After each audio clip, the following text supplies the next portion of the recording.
Thank you for listening to this episode of Changes Big and Small. This is your host, Damian. Changes Big and Small will help you take action in your life with intention and purpose. In each episode, I invite you to accept unexpected challenges that will help you make progress to live the life that you want. Today, I'm chatting with Susan D. Boon. Susan is a professor in the Department of Psychology at the University of Calgary. A social psychologist by training, she is passionate about the topic of personal relationships and has a particular fascination with the darker sides. Together with her students, she has been investigating a broad range of topics in the field of personal relationships since 1992. Dr. Boon trained under the supervision of Dr. John G. Holmes at the University of Waterloo and Dr. Brendan G. Rule at University of Alberta. She's indebted to both of them for their mentorship and inspiration. Welcome to Changes Big and Small. Thanks for joining me, Susan. Thank you very much for inviting me. I'm happy to be here. I really enjoyed when I read your website. Well, I don't know if enjoy is the right word, but you said that you studied the dark side of relationships. And Yes. so today we'll talk about forgiveness and unforgiveness. As I was preparing, I pulled up Google, and if I type unforgiveness, it just automatically autocompletes, Oh, yes. and it autocompletes to unforgiveness is like drinking poison. Unforgiveness is a sin. Unforgiveness hurts you more than the other person, and so on and so forth. I can kind of see a lot of connections to religion with this Mm-hmm. topic, but I want to know, how do you think about forgiveness? What is forgiveness from your perspective? You start off with a really, really difficult question. I don't know if you've spoken to enough researchers to figure out that few of us agree, rather, we tend to disagree on what things Yeah. are. The definition that I work with, which is one of the more common ones in the field, which is that forgiveness is a process of motivational change. So a change in your motives towards the person who has harmed you. And it's a reduction in your motivation to avoid them, a reduction in your motivation to get even with them or take revenge, and an increase in your benevolent motivation. So treating them kindly, or at least like a human being. There's some discussion about how forgiveness involves replacing negative feelings with positive feelings. Not everybody agrees on that one, but at least it's the idea is out there clearly that forgiveness is a reduction in negative feelings towards an offender. Often people seem to assume that you can't forgive and get even, that you've got to choose one or the other. I guess what I have is a very, very complex relationship with the topic of forgiveness, and because I also study revenge and I study unforgiveness. And I'm not one of those people that's going to say that forgiveness is the correct move in every instance. And I think there's a lot of misinformation or flawed beliefs out there. And I'm saying this not just in the general public, but also among researchers. I think we tend to confuse reconciliation with forgiveness. That's something that's very, very common in people who don't study the topic, to believe that in order to forgive, you've got to, people often confuse forgiveness and reconciliation. It's a very, very common belief that in order to forgive someone, you've got to be willing to maintain a relationship with them, or continue to be their friend, or perhaps stay married to them, depending on the nature of the particular relationship that you have with the person that's hurt you. There's disagreement. There are people who study forgiveness who believe that that is true and correct. But I think it's more common for people to think, no, forgiveness there's different kinds of forgiveness. What a complicated answer to the simple question that you asked, right? You can have sort of an intra-psychic or intra-personal within yourself forgiveness, where you deal with your feelings about what's been done to you and how you were harmed, but you don't necessarily have any further contact or any communication with your offender. There's no reconciliation and no need to ever communicate to that individual that you've forgiven them. It's something that you do for yourself. Then there's an interpersonal kind of forgiveness, which would involve that communicating, possibly restoring or maintaining the relationship, possibly reconciliation. So what is forgiveness? I think it's actually it doesn't sound like a tough question, but it actually is. There's a lot of different views about what it is. Like I said, I have sort of a complex relationship with myself. I'm not sure that I always know what forgiveness is. And sometimes I wonder whether we as so-called experts ought to be telling people what it is. Perhaps that's not our job, although there may be value in helping them to separate some assumptions. If a person feels they can't forgive because they feel they have to stay in a relationship with that person, and yet they would benefit from moving on and letting go of the hurt, then maybe it would be helpful for them to know that you don't have to have anything to do with them. You don't have to ever speak to them again. You don't ever have to have contact with them again if you can manage that in your day-to-day interactions. It's enough for you to let go of the negative emotion. That can be forgiving. According to some scholarly views, that would be considered forgiveness. I am not surprised because on the one hand, part of why I asked that question is because I've had conversations about forgiveness with many people and we don't agree on what it means. And the point you brought up about the confusion between forgiveness and reconciliation resonates with me because that's often the point where somebody will say, oh, but if you truly forgive, then you've forgotten what they've done to you and you can continue having a relationship No, with them. no. Whereas the other side is you can forgive and you could also be like, okay, this is not good for me. I am going to separate from you. I don't need to remain entrenched in thoughts of how Yeah. I am hurt, or I do not need to continue feeling the hurt or wishing you harm. And I don't Yes. know. So when I think about what are the components of forgiveness, then maybe we could break it up into there are different things that researchers look at when they look at forgiveness. Can I say one other thing? Yeah. Maybe I'm not so clear on what forgiveness is, but I think I know what forgiveness isn't. There's some great articles. There's a fantastic article by a very prominent forgiveness researcher, and he says, here are the things that forgiveness isn't. I think there's general agreement that this viewpoint is correct, and I'm hoping I'm going to remember all of them. But it's not excusing. It's not so there may need to be consequences, and if those consequences involve cutting off communication with the person, cutting off interaction with the person, ending the relationship with the person, so be it.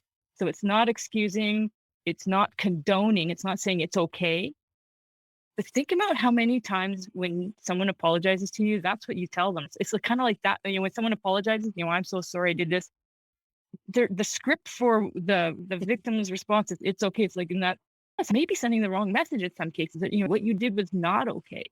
And maybe we can come back and talk about that later if the conversation sort of meanders into the revenge territory or the forgiveness territory. But it's not condoning, it's not excusing, it's not reconciling. We're pretty clear on some of the things it's not.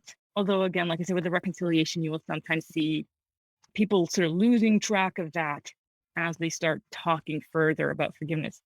What it isn't, we're fairly clear on. What it is, not everybody's is as quick to agree.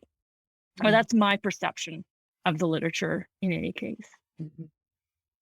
I'm just imagining kind of this Venn diagram of all of the different definitions of forgiveness and those three that you mentioned of not excusing, not condoning, not reconciling, being Not outside of forgetting, any of those circles, not not forgetting. forgetting. It's when you said you have to forget. I forgot that one. I forgot to say it's not forgetting. Haha. But yeah, it's not condoning, it's not excusing, it's not reconciling, it's not forgetting. So then that brings us to, if we know kind of what forgiveness might entail and what forgiveness doesn't entail, then are there times when forgiveness is necessary? And are there times when forgiveness is not even possible? You're gonna find disagreement among people Mhm. on with respect to the yes, you're probably gonna be saying that a lot. Yeah. I think, is it necessary? I think it kind of depends, like, what are your goals for your interaction, if you're going to have any, for your continuing interaction with the person who's wronged you? And maybe it's an important consideration here too, is what are your beliefs? If you believe it's necessary, then it may for you be necessary. I'm going to say that I know that there's research that supports the view that it's sort of widely believed that forgiveness is not always possible, that there are some things that are unforgivable.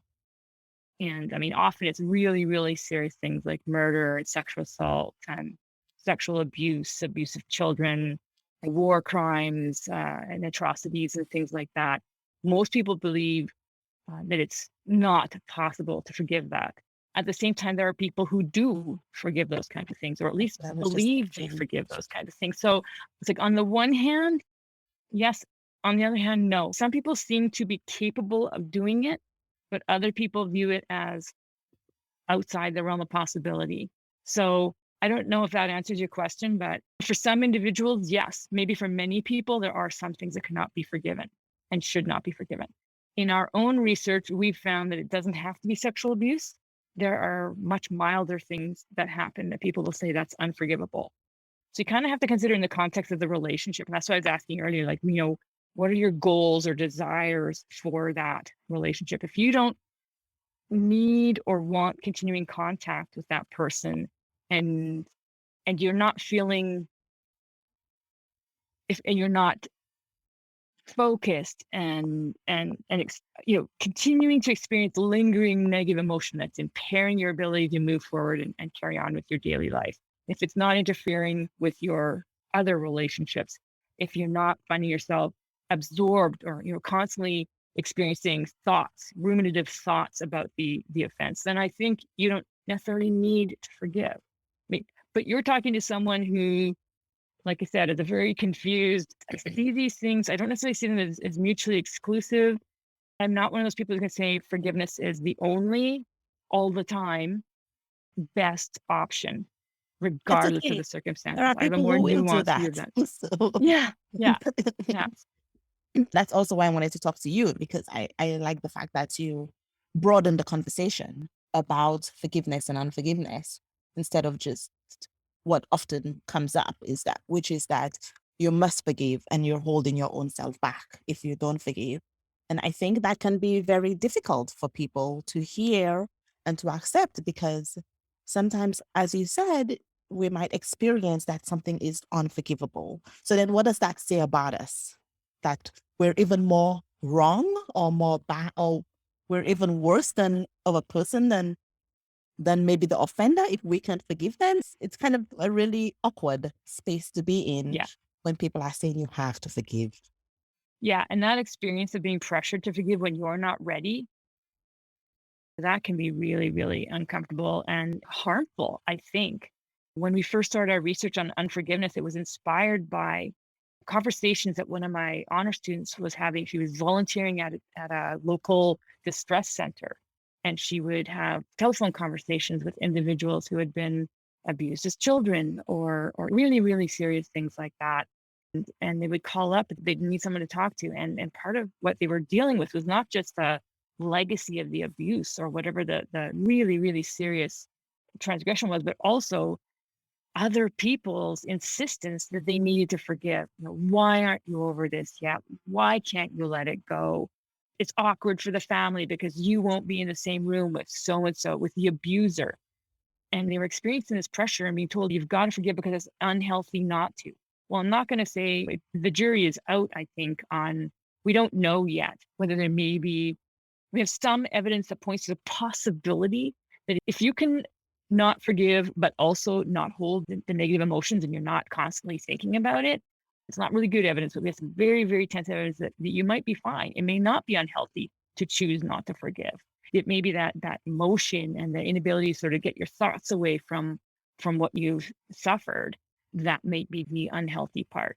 But if people are telling you that this is the only way to move forward and you simply cannot do so for some reason, or you do not believe that what was done to you can be or should be forgiven, then where are you when you're in the face of this kind of pressure? So I think it's those kinds of experiences really led us to explore the idea that maybe, what is unforgiveness? What's the experience like? And is it always a bad idea? A sin, like you were saying, and harming yourself, like you said at the beginning. I think that when forgiveness becomes most challenging personally is when I can still see imprints today of whatever that transgression is. So I think that maybe forgiveness is easier when it's a complete action that is constrained in time. But there are lots and lots of incidents where that is not the case, where you Hmm. need to learn to live with the impact of whatever it is that somebody else did to you, which is what you're being called on to forgive. So I can see that being very challenging. Yeah. So one of the things you're making me think of there is, back to what is forgiveness. Well, it is a process. it is a process and it occurs over time. And you may, on any given day, at any given moment, your thoughts may return to an offense that happened maybe years ago. And, your motivation to be benevolent towards that offender could take a nosedive on that day as you're having those thoughts. Or if you're continuing to struggle with long-term outcomes associated with what was done. I mean, some really serious transgressions, like you said, they don't just end with a single act, but they have long-standing repercussions.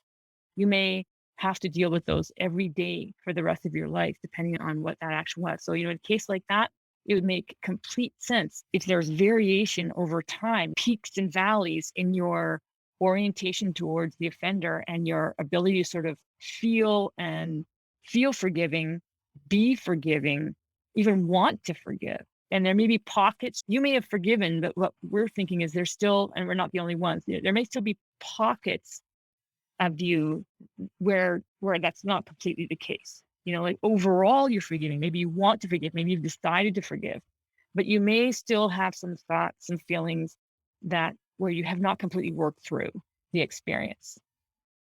And I think, especially in situations where you want to maintain a relationship with somebody and you're also working through forgiveness, then there are other intersecting emotions, I guess, or characteristics such as trust. And so those are also Yes. not stable. Whereas if you feel trusting of that person in a moment, you can be like, okay, I am committed to this process of forgiving and showing up to that person in a way that is benevolent. And at other times, it could be like, I'm not really sure that I trust this person. And so I've experienced this myself where I may set an intention, but then actually doing the work that coincides with that intention is more challenging because, well, one, it takes a lot of self-management, I guess, in order to consistently do these behaviors. And two, I don't feel the same way about that person with all the intersections of emotions from a day-to-day basis. Yes. Yes.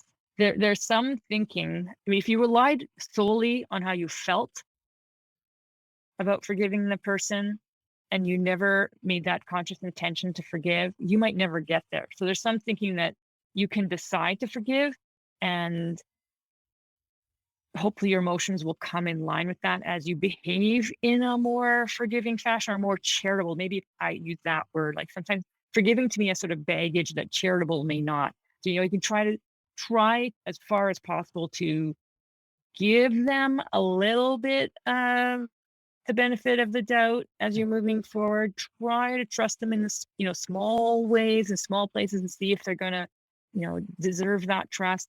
And over time, you may be able to build up, more benevolence, more trusting feelings towards that individual. And the feelings may come in line with the decision to trust. But I think for a lot of people, those feelings have a huge impact and they do vary. They can vary depending on what's been done to you and what it may mean. And transgressions have symbolic meaning, or they can have symbolic meaning. Maybe it's not such a big thing, but it's the last straw. Cumulative effect. It's yeah, long succession of things. No one of them may be big, but they accumulate, and it's like just another piece of evidence that it's not just that you did X, but it's that in doing X, you have demonstrated how little you value me, how unimportant my needs and preferences are towards you. So, I mean, even small acts, like in that sense, I think that's why we were finding that in our study, some people were saying they couldn't forgive fairly mundane, mild kinds of transgressions that might sometimes have been because there was symbolic value to those behaviors. It was like, yes, here we are again, another instance of this. Yeah. And for listeners, I think the important thing to also mention here is that often people think about forgiveness, like you said, with bigger things. So maybe somebody was disloyal or somebody Hmm. cheated on a partner. But these types of transgressions where we may need to forgive somebody actually happens across the board in relationships. So whether it's your coworker or a family member, a friend, a romantic partner, in any relationship that you're having with other people, there could be a, a time when you feel hurt, when you feel somebody has done something against you where you may need to work through Absolutely. rebuilding trust or forgiving them in some way. Absolutely. Romantic relationships are not the only relationships that people have. We put a lot of value in them as in, for sure in our contemporary Western cultures, at least, if not in other cultures as well. But that doesn't mean that they're the only places where people hurt each other. And we found in some of our work that here's one thing to remember too, is that the sort of most significant relationships in our lives also tend to be the places where we're most often wronged or hurt. So it's the very people that we care about most and probably expect the most from who are most likely to hurt us and therefore lead to a situation where maybe we need to consider forgiving or other people are pushing us to consider forgiving. So all kinds of relationships. And we found that some of these more important ones, there's saying that we have sort of expectations or standards. People who care for us and love us should value us and they shouldn't treat us wrong. So then sometimes when they do, it kind of heightens the pain. It feels like an even bigger betrayal. It's like, this is a person who loves me. This is somebody who's been my friend for 20 years, 30 years, and then they do this. And it's like, They who is should that know person? better. You should know better, right? You should know better and you should care more. You should care more. And so that's part of, I think, that symbolic value idea. Like it takes on an added meaning or significance because this person who should have known better did this. And then it really challenges us challenges our ability to believe that the person cares and values us the way that we thought they did. I have a very small example, and we didn't necessarily work through it in terms of forgiveness, but still, I remember having a good friend that I used to spend several hours with in a week. And there were 2 or 3 weeks where I was busy and she kept asking me to do things and I kept saying no. And at some point, I could sense this distance. And with that, it's always kind of hard, right? Because it's like, okay, am I feeling guilty? So I'm sensing the distance. Does the distance really exist? But we had a conversation and it turns out that she was thinking whether or not I was concerned about something with her. Was I trying to avoid her for some reason? And it could very easily have just grown, whereas Mm-hmm. we don't talk about it. She stops inviting me. I get resentful and so on and so forth. We're just having a conversation. And I don't know that it was forgiveness here, but understanding. And I think that they can be friends or close sisters. Yeah. In this case, really kind of helped smooth the path for us to be able to continue having a healthy friendship. And those types of situations come up over and over and over again. Yeah. And like you said, they come up in all kinds of relationships. We are profoundly social beings. And I think we're hardwired to develop relationships of some depth and some quality and some intensity with just about anybody we interact with on occasional occasions. There's research looking at what they call peripheral relationships and peripheral interactions, like with your barista, with your hairdresser, with people you don't see too often, but you have that kind of connection. There's sort of like even there, like when you suddenly have to get your hair cut by a new person, it's kind of like a different thing. You've got to kind of rebuild that relationship, right? Your usual barista's not there. That person doesn't know what you want. Like even these little interactions where we're prone to developing feelings of, kind of a relationship. And they seem to have more impact than we realize. That's one of the things with COVID that really got lost. People may have taken steps to try to maintain their closer relationships or the relationship with people they encountered more often in their lives with these little, on the bus beside the person and in the coffee shop and the hairdressers, those kinds of, a lot of those ended. But we tend to form relationships, whatever they may be, with our coworkers, with our animals, our pets, even with celebrities and characters in books and TV and film and things like that. We're just sort of naturally prone, most of us, to developing a sort of sense of affiliation or affinity for other people, particularly the more often that we see them. So yeah, there's all kinds of relationships in which things can go wrong. And it's not always because the person meant to do something. But like you were saying there, like that, sometimes what's clear to one person isn't clear to the other person. And because you raised the issue with the individual, you were able to communicate your way past it. But if you hadn't done so, or wasn't the kind of relationship where you felt comfortable doing so, it might just have ended because of that. Or she may have been very upset and thought that you were angry with her or avoiding her. And, that could have had definitely a negative impact on your interactions moving forward. Yeah, that happens so much nowadays with online dating and online relationships too, where people might ghost you and then they're wondering, what did you do wrong? And Yeah. who knows whether it was you or something else. Yeah. But back to the topic of forgiveness. One thing I've wondered about, and I go back and forth in terms of deciding whether this is possible or not. But I wonder, if you want to forgive somebody and continue to have a relationship with them, do they have to be part of your process of forgiveness? Do you need to have a conversation with them, or can you do this all on your own? I think it depends. I say, yes, you can do it all on your own, assuming they did something or didn't do something, whatever it may have been that hurt and upset you. If you don't address it with them, it could happen again. Quite frankly, even if you forgive them, it could happen. Even if you communicate to them that you've forgiven them, it could happen again. So you might want to have a conversation. A potential risk with that is sometimes people don't believe they've done anything wrong. Like, you may see an offense, they may not see an offense. And if you then go and say, I forgive you for when you did this, and they're like, well, I didn't do anything. I don't think it was wrong. And it's definitely awkward, right? If you've ever been in those sorts of situations, that could be a very awkward situation. So you do not need to communicate it to the person, even if you want to have continuing interaction with them. But if it's likely that they will repeat the negative behavior that led you to that sense of being wronged, then you may want to communicate with them. And you may have a conversation about what is it that they did that bothers you. Right. So you can address sort of the discrepancy between the two of you in terms of how you're responding to that behavior. What I sometimes think is, if there is something that might be a repeated behavior, then how could my response set better boundaries in that moment? Do I need to plan for it ahead of time, or can I develop strategies where I'm going to be more competent at setting boundaries?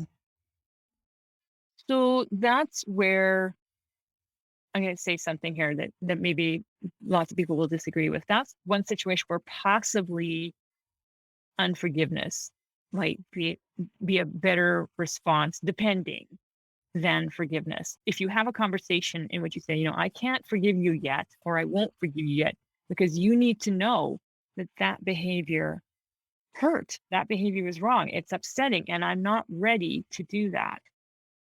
I'm not in a place where that can be something that I can forgive. Holman Lozano is a graduate student at University here in Canada, and he's done some absolutely fascinating research on unforgiveness. And he describes it as a moral position that's between forgiving and revenge, but allows the person who's unforgiving to communicate a clear message that the behavior that happened is unforgivable, or that at least you are not prepared or ready or able or willing to forgive it yet.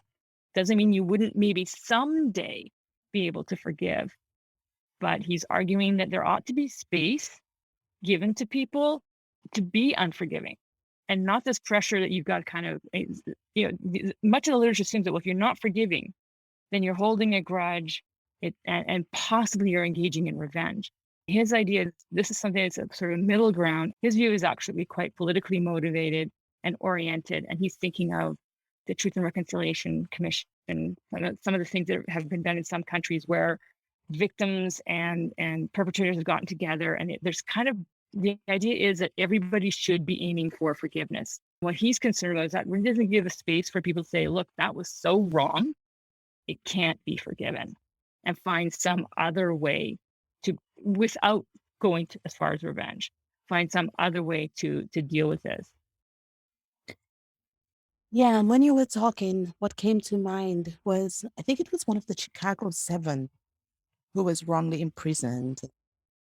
I think he was on Oprah, and he was talking about how he's not going to forgive the person whose lies got him into prison. He was very firm in his position that he is not aiming to forgive. And I think the conceptualization of unforgiveness actually being a deliberate choice is an important for people to consider that what if it's okay for you to make this choice? I find personally that when I make a choice, whether it's something that other people consider is good or bad, it frees up so much mental space because otherwise you're just in this cycle of deciding, which is very emotionally and mentally taxing. And what Holman says too is that when people are pushing you to forgive, it's often more for them than for you. They're uncomfortable with the fact that you haven't forgiven. It's kind of none of their business in a sense, right? You need to do the work. And if you decide that you think the best move for you is not to forgive in this instance, given what has been done to you, I don't see a point in pressuring you. If you were struggling with, if it was negatively affecting areas of your life, then you need to get some help, maybe to find a way to cope with things so that you're not depressed or anxious or unable to work because you're constantly thinking about this, or it's ruining your relationships with people. But I don't know that that has to involve forgiving or even interventions designed to forgive. Our society values forgiving, it idealizes forgiving, but maybe it isn't appropriate in every situation. Or maybe people need to be given time to get to that point. And it'd be nice if society was willing to do that. What's the most interesting area of your research at the moment? We've started looking at forgiveness from kind of flipping it on its head a little. We've been talking about it entirely so far in this conversation from the viewpoint of the victim. Lately, we're beginning to pursue research looking at it from the perspective of the perpetrator.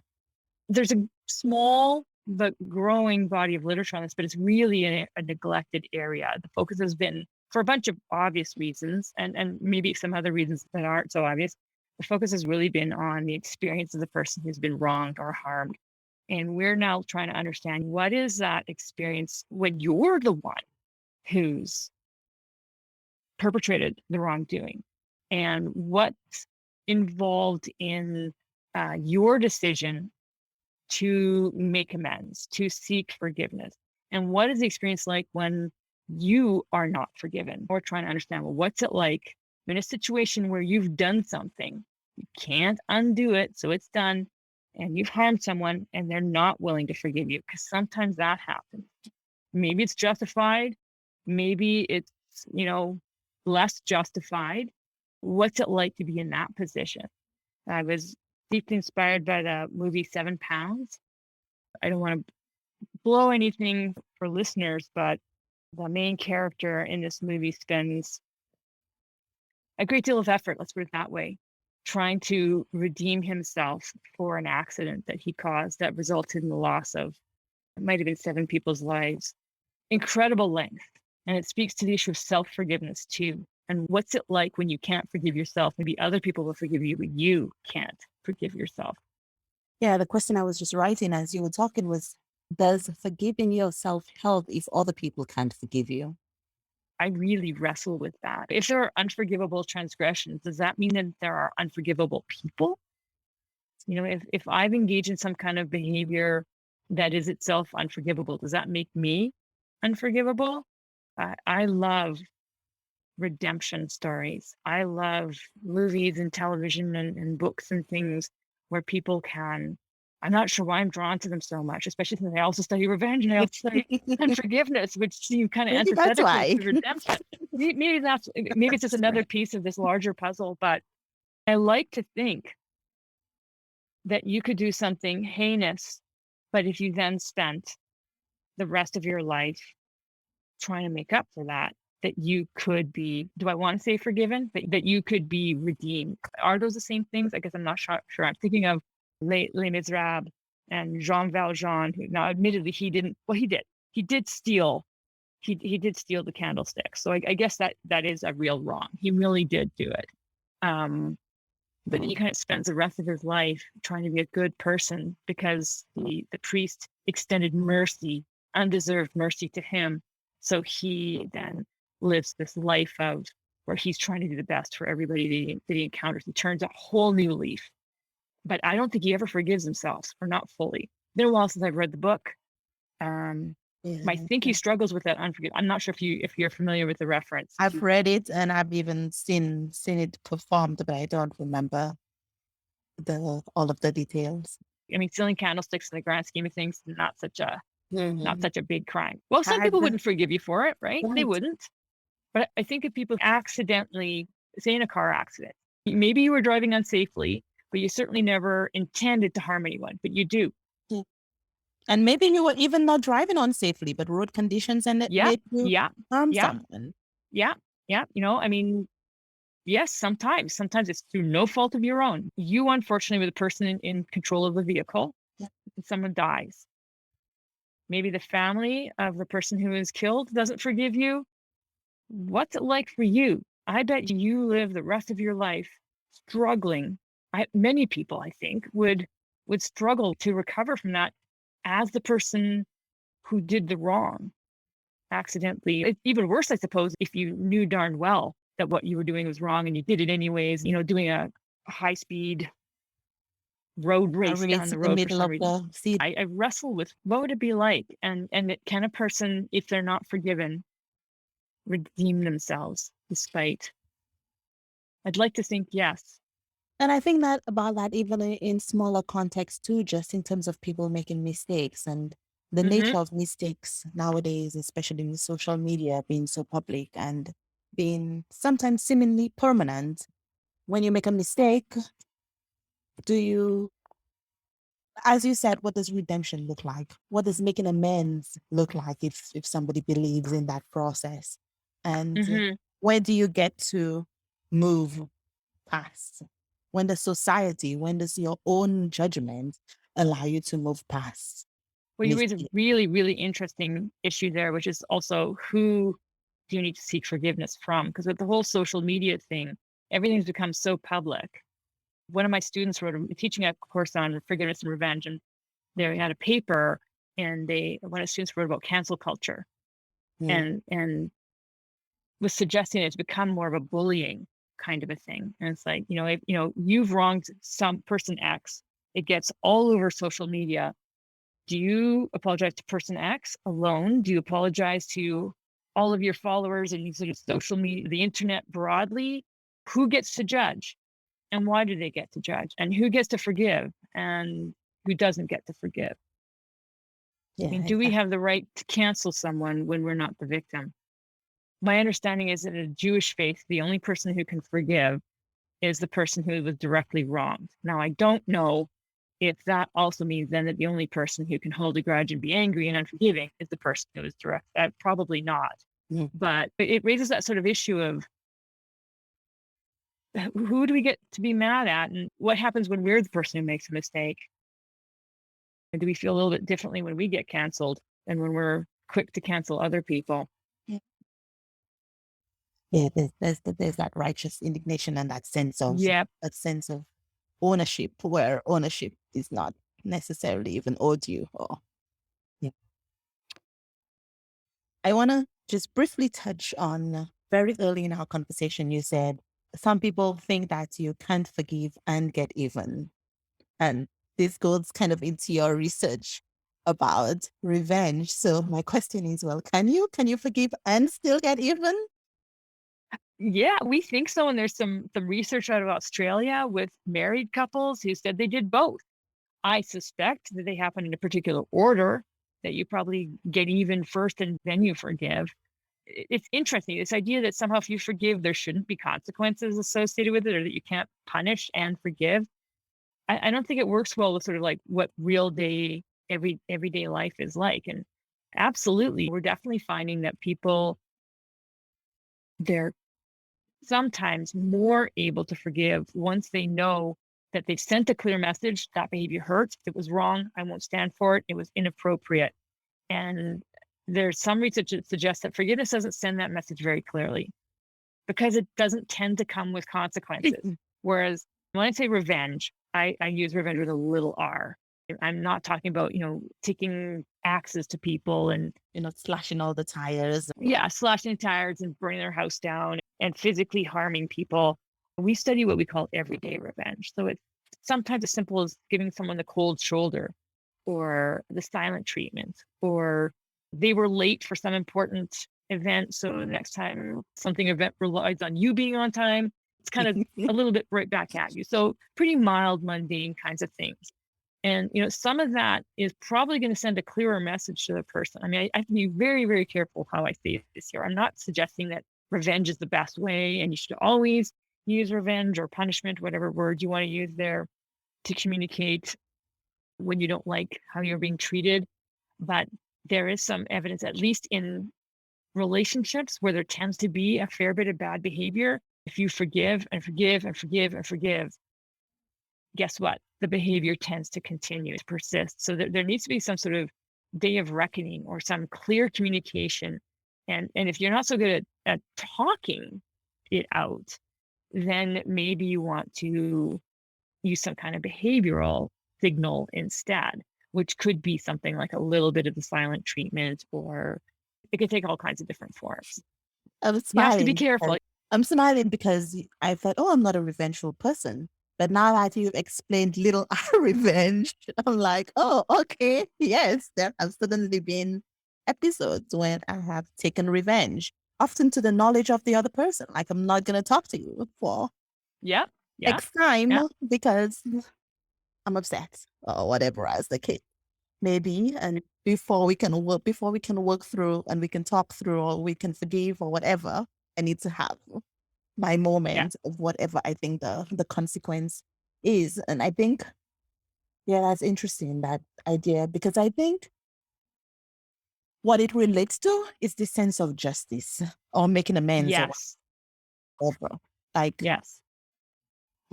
forgiveness is all fine and great, but often it's kind of entwined with emotions around, well, I still feel, I feel wronged and I can't get to forgiveness until I feel like I know something will change. And how do I know something will change? Because you need to do this or I need to do that or whatever as the case may be.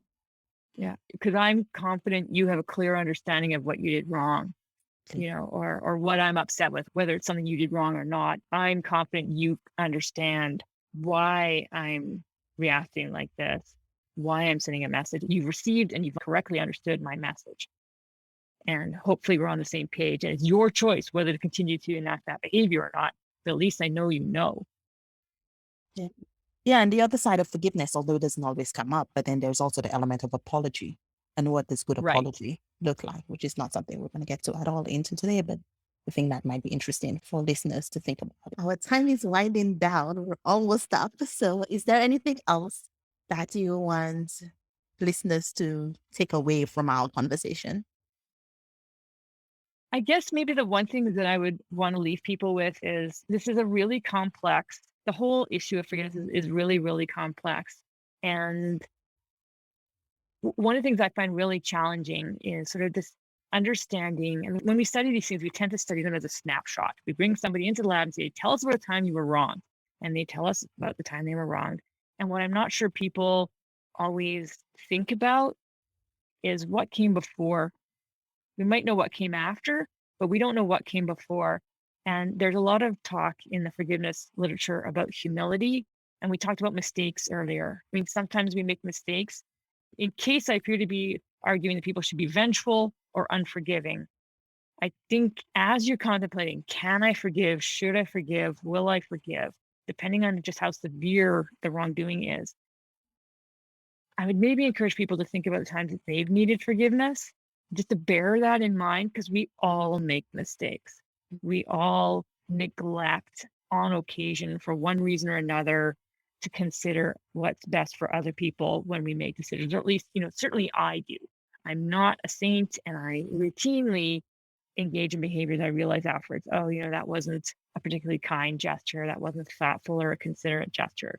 We're busy, we're preoccupied, or maybe I just really want something and I go for it. And I may even know that what I'm doing is going to hurt someone. So if you've ever been in that situation yourself, as you're contemplating, does forgiveness fit in the context that you're presently dealing with, or doesn't it? Maybe just think back if you've ever needed forgiveness. how would you feel if you hadn't been forgiven? And again, I'm not trying to suggest that people should always forgive in those kind of circumstances just because you would want to be forgiven. But if you can have a bit of humility as you're considering your options, at least you won't have that sort of self-righteous indignation. I mean, righteous indignation is one thing, but I think self-righteous, holier than thou kind of indignation, I think things might work out better if when we're hurt, we also remember that we've hurt other people. And again, I do think there are legitimate occasions where forgiveness is probably not the best move, or at least you've got to do some work first. The other person's got to do some work first. Maybe you need to go for counseling, whatever it may be. Maybe it's simply unforgivable. I'm not talking about a case where something is unforgivable. But if perhaps you in any way have contributed in some small fashion to what went before that may have led to the offense, or if you've just been in situations, similar situations and you want to be forgiven, maybe then just let that inform your thinking at some level. I think that's what I'd want to say. Thank you. Yeah, I think that's a very nice invitation for listeners as they think about their own forgiveness profile. Maybe consider what transgressions you've done that you've wanted forgiveness for or gotten forgiveness for, and use that to add some care into the process. Thank you so much for chatting with me today, Suzanne. I've really enjoyed Danielle. Thank you so much for inviting me. If you have enjoyed listening to this episode, please share it with someone else who you think could benefit. If you are an expert or know of an expert on friendship, have them reach out to me or nominate a guest by emailing me at contact@changesbigandsmall.com. If you have questions or would like to come on the show to talk about your friendships, I'm interested in hearing from you. Remember, change begins with one small step. Have a great week.